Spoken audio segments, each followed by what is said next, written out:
Hello দর্শক, আসসালামু আলাইকুম। আশা করি সকালে ভালো আছেন।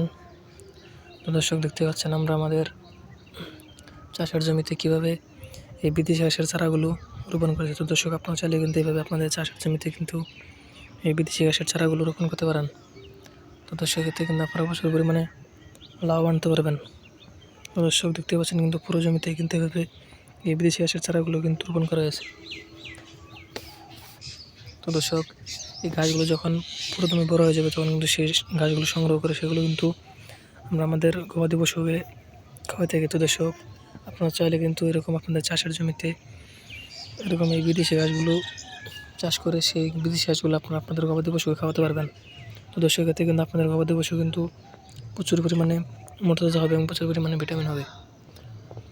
তো দর্শক, আপনারা চাইলে কিন্তু খুব সহজে এরকম কিন্তু আপনারা চাষের জমিতে এই বিদেশি ঘাসের চারাগুলো এরকম চাষ করতে পারেন। দর্শক, এতে কিন্তু আপনারা প্রচুর পরিমাণে লাভ আনতে পারবেন। তো দর্শক, এই বিদেশি ঘাসগুলো যদি আপনারা চাষ করতে চান তাহলে আপনাদের এই বিদেশি ঘাসের চারাগুলো সংগ্রহ করে সেই চারাগুলো আপনাদের জমিতে রোপণ করে দিলে কিন্তু আপনাদের বিদেশি ঘাসগুলো কিন্তু আস্তে আস্তে এরকম প্রচুর পরিমাণে কিন্তু বড় হয়ে যাবে।